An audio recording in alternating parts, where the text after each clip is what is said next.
You're watching DD India News. I'm Lipakshi Khurana.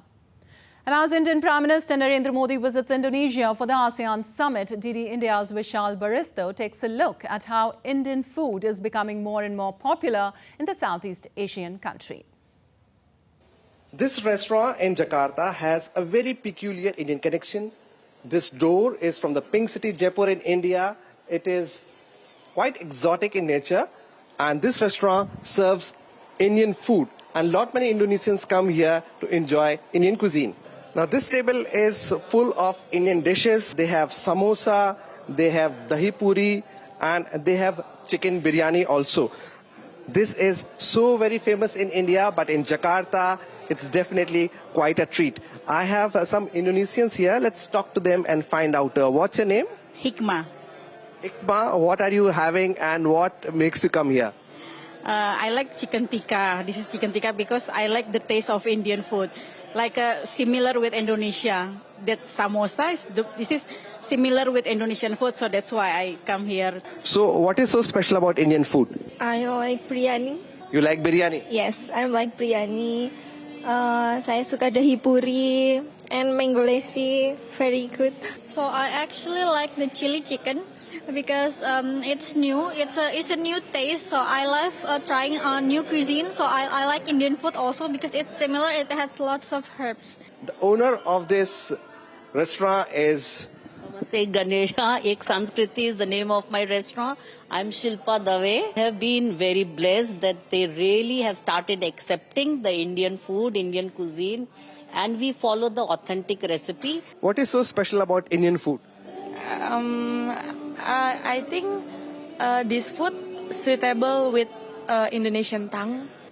So there you see these people, they are all from Indonesia, but they have a connect with India, as I've already told you, with cameraman Sanjay Jaina in Jakarta. This is Vishal Baristo for DD India. Well, staying in Indonesia, and its government has given a piece of land in Jakarta for a Hindu temple. It is still under construction and is being funded by Indonesia's Indian diaspora. Vishal Baristo has more. I'm in Jakarta, Indonesia, and this is going to be the biggest Hindu temple in our country, which follows largely Islamic religion. And there you can see the work is in full swing, and the beauty of this place is that the land has been provided by the Indonesian government, and the total area is 4,000 square meters. I have with me a section of the Indian diaspora. We don't have any temple. So all the praying, all prayers thing sometimes postponed and sometimes is cancelled. Taking this situation, we are just discussing with our friend and try to do something. Then we do the communication. By using our connection, we communicate with the local government. I mean the governor, Jakarta area governor. At the time the governor is supporting us. What is your reaction? This feel this is fantastic. You know, I'm proud of this temple because this is one bigger temple in here. More people may be proud of this temple. How did you decide the design of the temple? Yeah, we decide the temple. We want to make the different one in Indonesia, not same with India, and the unique one for the tourism. All tourists will come here like that. Yes, I'm very excited because it's a big temple, and if we have a many occasion, we can pray there, and I'm so excited. To cover all the Hindu community to come and to make they not feel this is just Murugan Temple, Durga Temple. That's why we're choosing the name is Sri Sanatana Dharma Temple. So there you hear these also very proud people. They, by their own efforts and thanks to the Indonesian government and thanks to their friendly relations with India, now finally they are going to have the biggest temple in Indonesia. With cameraman Sanjay Jaina in Jakarta, this is Vishal Baristo for DD India. Well, Vishal Baristo now joins us live from Jakarta. So Vishal, what is the update of the summit, Foreign Ministers Summit, which happened yesterday? Well, a very good morning to you. As you can see, I'm sitting inside because pollution level is very high here in Jakarta. It's a studio where we just finished our yoga story. Yoga is catching rage here because people want to increase their immunity and also increase their fitness level. So we've just finished that shoot, and now coming back to a question, the 3-day summit has started. It will be starting today from 5th of September to 7th of September, and ASEAN nations would be participating in it. The Prime Minister of India, Narendra Modi, would be reaching Jakarta on 7th. Remember, India is already has a lot of things on its hand because G20 is also coming up in Delhi. But this is going to be a very, very crucial meet because ASEAN consists of 50% of the GDP. It's the most powerful organization in the Southeast Asia, as the abbreviation say, Association of Southeast Asian Nations. So Prime Minister would be coming here. Remember, India has taken the presidency from Indonesia. So from Indonesia's ASEAN to India's G20 in Delhi, it's going to be a very, very crucial and hectic bilaterals also between the nations. And also there would be two important summits. One would be ASEAN-India Summit and another would be ASEAN-Southeast Asia Summit. So the Prime Minister would be participating in both the summits, and that is going to be very, very important. India is seen as a key player as far as Pacific region is concerned, and Indonesia has a lot of hope and expectations from India as far as maintaining the safety and security of the region. Even the United States of America has also has been looking at India as an option and as a key player in the Pacific region. So the Association of Southeast Asian Nations would be coming up with a declaration. We all know that because China has made some changes in its map, which is not acceptable to other countries, which includes India, Vietnam, Indonesia. So all these things would be taken care of. But beyond that, there are other important issues. And definitely the issue of Ukraine and Russia war would also come up for discussions. Well, thank you so much, Vishal, for joining us and updating us about the ASEAN summit. And moving on, as India celebrates Teachers' Day today, India's Prime Minister Narendra Modi interacted with the winners of National Teachers Award 2023 at his residence on Monday. 75 award winners participated in the interaction. The Prime Minister appreciated the efforts of teachers in nurturing the young minds of the country. He highlighted the importance of good teachers and the role they can play in shaping the destiny of the country. He stressed the importance of inspiring children by educating them about the success of the grassroots achievers. इस तरह से हमें लगता है कि हमारे class के बच्चे भी उसी तरीके से हमारी तरफ देखें जैसे हम आपकी तरफ देख रहे हैं।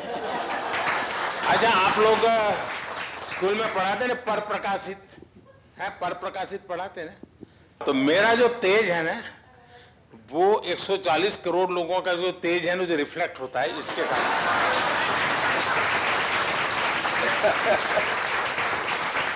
तो ये पर प्रकाशित है। And now let's take a look at other stories making news. Security in India's capital is being beefed up ahead of the G20 summit, with Delhi police conducting strict vehicle checks ahead of the weekend's events. Ahead of the Indian festival of Krishna Janmashtami, markets have been flooded with the idols of Lord Krishna. People are rushing to markets to shop for clothes and accessories for the idols of Lord Krishna. Krishna Janmashtami or Gokulashtami is an annual festival which celebrates the birthday of Lord Krishna. And Niger's junta appointed Prime Minister Mohamed Lamine Zein said talks with ECOWAS are ongoing, adding that he expects French troops will withdraw soon. The country's airspace has also been reopened by Niger's military leaders to all commercial flights after being shut in the wake of the August coup. The government has already denounced the agreements that allow France to be on our territory.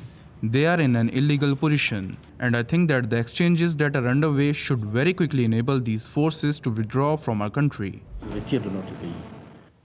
And the Economic Community of Central African States has suspended Gabon's membership after a coup there late last month. The African Union's Peace and Security Council on Monday criticized the move by the military that toppled Gabonese President Ali Bongo. They also called for an immediate return to constitutional order in the country.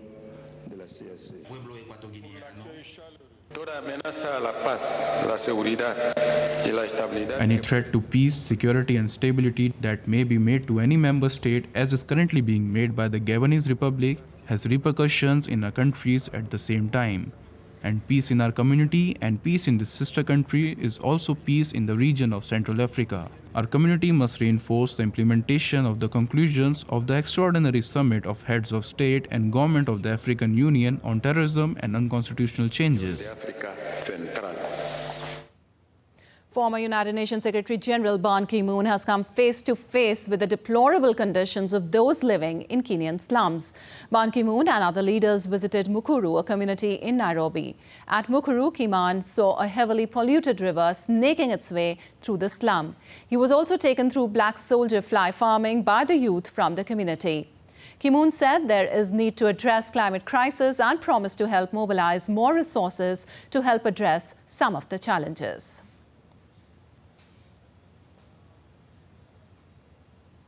And still to come on DD India News Hour. Festival goers are leaving the Burning Man campsite in the Nevada desert after being trapped in the mud for days. Residents on China's east coast are bracing for yet another typhoon.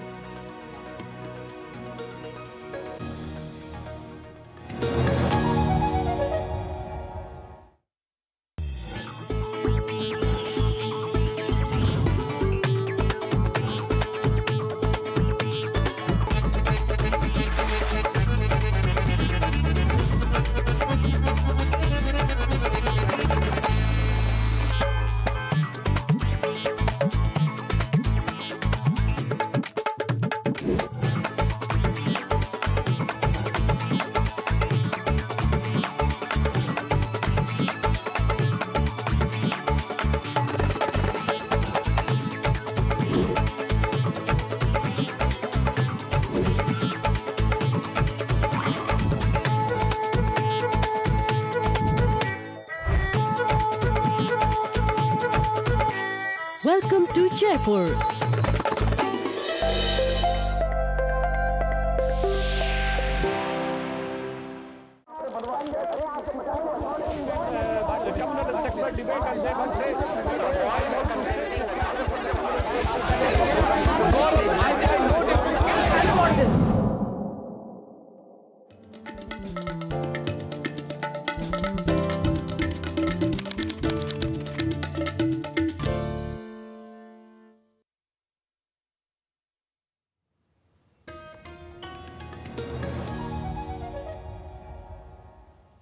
You're watching DD India News On and I'm Lipakshi Khurana. And moving on, thousands of people who are attending the Burning Man festival in the US state of Nevada are leaving after heavy rain and deep mud saw them stranded for days. DD India's US correspondent Kate Fisher reports. It's meant to be a party in the desert, celebrating art and music. But torrential rain turned this year's Burning Man festival into a mud bath. On Friday, some 70,000 revellers were told to shelter in place and to conserve food and water as roads were impassable. Officials closed the exit to the remote site, which is 100 miles from the closest city.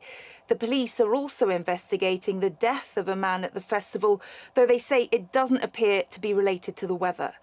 Organisers said that they hoped vehicles would be able to leave by Monday afternoon, and indeed they began what they're calling the exodus. But they did urge people to wait until Tuesday if they could to try to ease the traffic congestion. That's because the exit's via an unpaved 5-mile or 8-kilometre dirt road out to the nearest highway. And even in normal years, leaving the festival can take up to 12 hours as thousands of cars and trailers creep off the desert and onto this jammed 2-lane road. Some of the festival goers, though, ignored the order to stay put over the weekend and they attempted to walk or drive out towards the highway. But others chose to stay and party on in the rain. Burning Man celebrates counterculture, and it originated in 1986 as a small gathering on a San Francisco beach. Now, though, it's attended by celebrities and social media influencers, and a regular ticket will cost you $575. President Joe Biden told reporters that he'd been briefed on the situation and that he was focused on getting everyone out. Kate Fisher in Washington, reporting for DD India. And Typhoon Haikui continues to lash China's Fujian coast, becoming the 11th typhoon to make landfall on the mainland this year. Authorities say Haikui has strengthened from a strong typhoon to a super typhoon, bringing with it torrential rain and strong winds.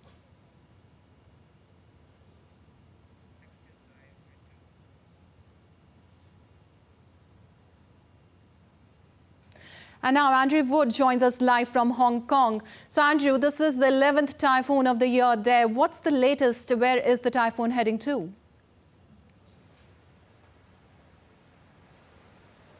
Well, it's crossed the island of Taiwan, and it's rare for a typhoon to hit Taiwan directly on. That's, I think, the first time in 4 years.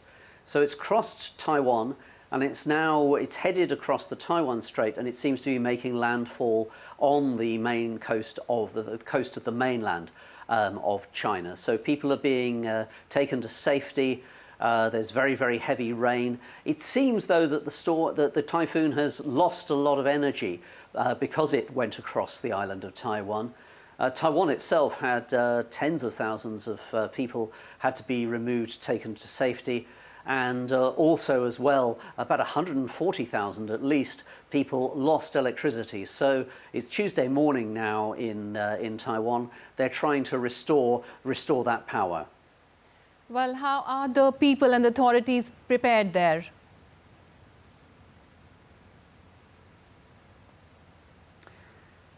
Well, up to 30 million people, by some estimates, have been warned about the typhoon and the effects. I think the Chinese coast is getting quite familiar with typhoons this year. This is the 11th typhoon of the season and the 5th typhoon to actually hit the mainland of China. Here in Hong Kong, we got, well, not quite a direct hit, but Typhoon Saola on Friday and Saturday came very close to Taiwan, and the city more or less closed down. It did seem to lose some energy as it went further along the south coast of China. And at least this one seems to, as I say, lost some energy. But I think it's going to be an interesting season, an interesting summer when people count up the damage, assess and estimate the damage done. For example, Typhoon Doksuri, just over a month ago, it hit the coast of China, and it was so powerful that it carried on inland for another 2,000 kilometers. That's very unusual. And it brought rain, and very heavy rain and flooding to Beijing, and then carried on into northeast China as well, where it caused havoc in an agricultural region too. So this has been a particularly bad typhoon season for China so far. Well, thank you so much, Andrew, for joining us live from Hong Kong. And moving on, 3 people are dead and others are missing after torrential rain caused heavy flooding in central Spain. The sudden downpour saw streets become rivers of mud, with roads and public transport shut down. Flood risks have been issued for almost half of the country. Rescue teams are being seen using helicopters to help people who sought refuge on the roofs of their homes and cars. The United Kingdom is gearing up for a late summer heat wave set to hit parts of the country next week. With temperatures expected to climb above 30 degrees Celsius, it comes after a record-breaking heat wave in June, with this summer now recorded as the hottest since 1884. And authorities in Gaza are appealing for help to stop a fire that has been burning for days in a waste landfill site. Soaring temperatures are making the situation worse, with reports the fire is sending foul-smelling smoke into the air. Firefighters say they should have the blaze under control by the end of the week. And Ukrainian President Volodymyr Zelenskyy has visited troops on the eastern front line amid reports of advances in its counter-offensive. During his visit, Zelenskyy was seen honoring the troop members with medals and awards, also speaking to the injured soldiers.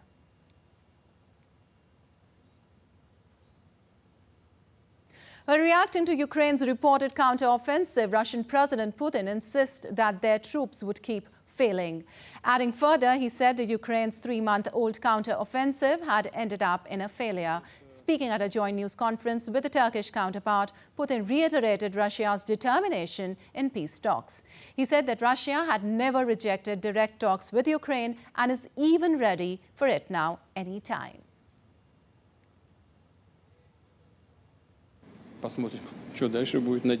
It is a failure. In any case, it looks this way as of today. Let us wait and see what comes next. I hope it will be just like this.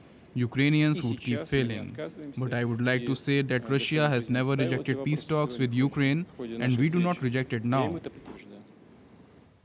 While talks in Sochi between the leaders of Russia and Turkey have yielded little result for the grain deal, Moscow reiterated its position, demanding the West to address its concerns. While Ankara says it's hopeful the deal could be revived soon, but urged Ukraine to soften its approaches. DD India correspondent Tasha Chernyshova has more from Moscow. Russian President Vladimir Putin has reiterated Moscow's position on grain following talks with Turkish President Recep Tayyip Erdogan in Sochi on Monday. He said Moscow would be ready to return to the Black Sea grain deal once all agreements relevant to the arrangement are fulfilled. Putin also said that the Black Sea corridor should not be used for military purposes. Erdogan said at the press conference that he believed a solution could be found soon to revive the Black Sea grain deal, adding that Ukraine needs to soften its approaches in order for it to be possible for joint steps to be taken with Russia. In the meantime, Russian Ministry of Defense said its drones struck the Ukrainian shipbuilding enterprise, which assembled unmanned boats from imported components. And Russian Minister of Defense Sergei Shoigu said the attacks by Ukrainian naval drones were one of the reasons why Russia did not extend the Black Sea grain deal. Commenting on the Ukrainian counteroffensive, the Russian president said it was failing and said he hoped it would continue to be like this. Putin also stressed that Moscow has never refused to negotiate on the conflict in Ukraine. Dasha Chernyshova reporting in Moscow for DD India. During a joint news conference with his Russian counterpart, Turkish President Tayyip Erdogan advised Ukraine to soften its approach towards Russia on Black Sea grain deal.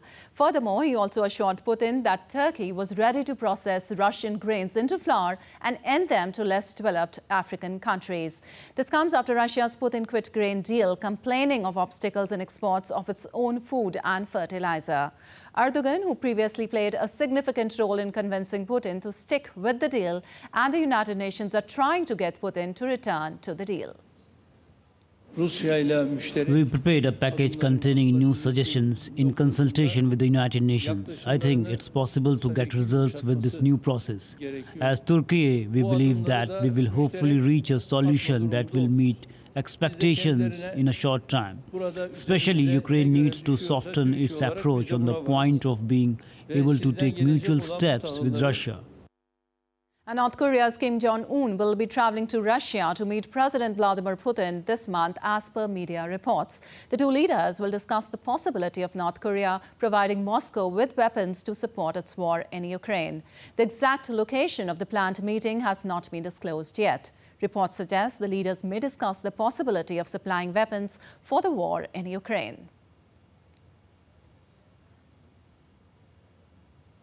The White House has confirmed that First Lady Jill Biden has tested positive for COVID. The administration says that President Joe Biden has also been tested, coming back with a negative result. The U.S. leader is set to arrive here in Delhi on Thursday for the G20 summit. And now let's take a look at other stories making news around the world. Chileans have gathered to commemorate the 1970 inauguration of former leftist President Salvador Allende, who was ousted by a military coup in 1973. Attendees at the rally left flowers and waved flags in a bid to highlight human rights abuses by the then dictatorship, while demanding justice for the victims and consequences for the perpetrators. A fourth round of peace talks between the Colombian government and the National Liberation Army has wrapped up in Venezuela with an agreed ceasefire still holding. There are hopes this could be the turning point to end an almost 6-decade-long conflict which has claimed hundreds of thousands of lives. Lagos, which is Africa's most populous city, now has its long-awaited light rail lane. It comes 4 decades. The plan was first put forward with the 13-kilometer initial line connecting the mainland part of the city with Lagos Island, which is a prominent business area. A video going viral online has captured the moment a rock slide came crashing down on a tennis parking lot. It happened after days of heavy rain with no injuries reported from the incident.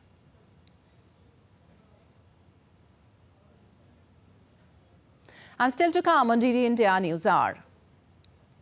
India advances to the Super 4 stage of cricket's Asia Cup.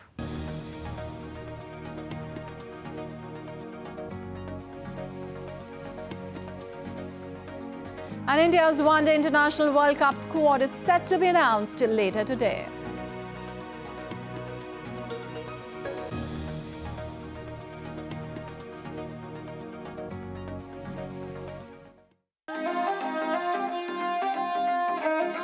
Always welcoming. The vibe of Punjab is larger than life.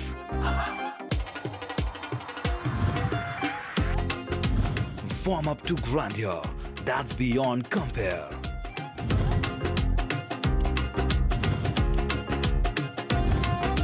And history that's dotted with tales of bravery. Smiling soul of India, where music, art, cuisine and culture comes together to create an unforgettable impression. Punjab is all set to win your hearts with its unique and colorful extravaganza.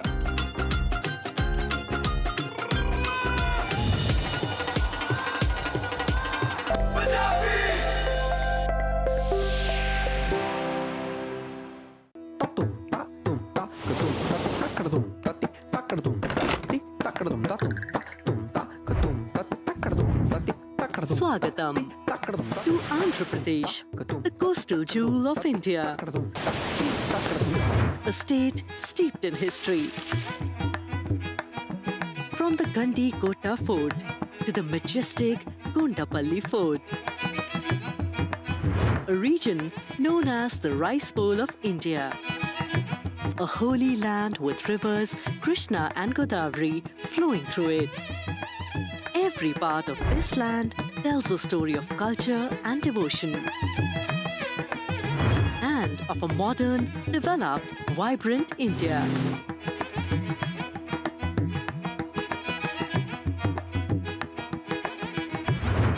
The graceful Kuchipudi and exuberant Thimsa showcase the artistic brilliance of this land.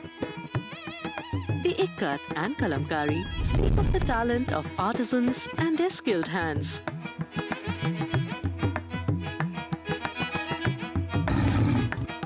A cultural concoction that unites people in the spirit of Vasudhaiv Kutumbakam.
Welcome to Chandigarh.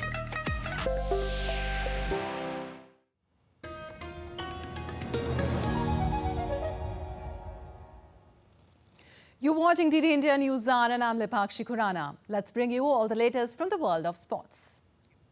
India has made it through to the Asia Cup's Super 4, defeating Nepal by 10 wickets in a rain-curtailed match at Palekele International Cricket Stadium. The men in blue chased down the revised target of 145 runs with 17 balls to spare. Winning the toss, skipper Rohit Sharma chose to bowl first. Nepal was off to a decent start, reaching 65 runs within the first 10 overs. Nepal was helped in part by some under-par fielding by India and at least 3 dropped catches within the first 5 overs. Indian bowlers applied the brakes on the Nepali innings with regular wickets to bowl them out for 230 runs. Asif Sheikh top scored for Nepal with 58 runs. Ravindra Jadeja and Mohammad Siraj picked 3 wickets each. In reply, the opening pair of Shubman Gill and Rohit Sharma started well, reaching 17 runs in 2.1 overs before rain interruption reduced the target to 145 runs in 23 overs. The unbroken stand of Rohit Sharma and Shubman Gill helped India score 147 runs in 20.1 overs. Rohit Sharma top scored for India with 74 runs, while Shubman Gill made 67. Arch rivals India and Pakistan will lock horns on 10th of September in their Super 4 encounter at R. Premadasa Stadium in Colombo. The previous match featuring the two sides was washed out by rain. And the Board of Control for Cricket in India's selection panel will officially announce Team India's ODI World Cup 2023 squad later today. Team management preferring to strengthen its batting with a reliable option at number 8 Akshar Patel and Shardul Thakur have been identified as the all-rounders and are set to retain their place for the World Cup. KL Rahul on Monday cleared his fitness test. He will join the side for the rest of the Asia Cup campaign. Bumrah and Iyer have shown no signs of discomfort. As a result, the selection panel and the team management are unlikely to tinker around with the core that had been identified for the Asia Cup. And in US Open, defending champion Carlos Alcaraz has cruised into the US Open quarterfinals. Spanish top seed Alcaraz registered a 6-3, 6-3, 6-4 win over the Italian world number 61. Alcaraz will next face either Jannik Sinner or Alexander Zverev.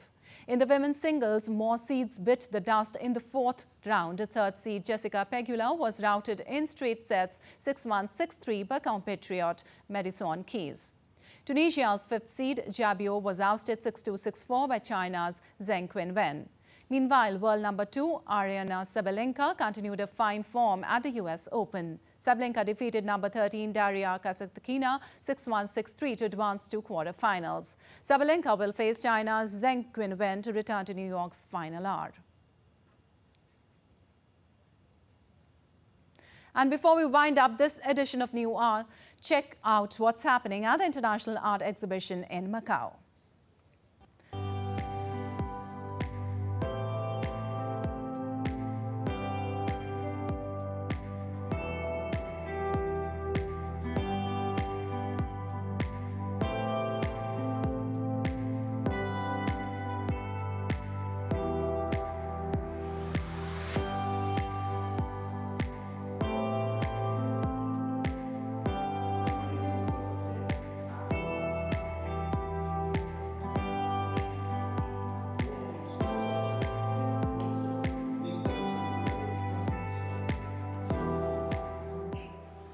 Well, that's all for this edition of DD India News Hour, but let us know your thoughts on the news of the day. You can connect with us on Facebook, X, formerly known as Twitter and Instagram. We'll be back with more news as it breaks here on DD News. I'm Lipakshi Khurana from all of us here in Delhi. Thanks for watching DD India News Hour.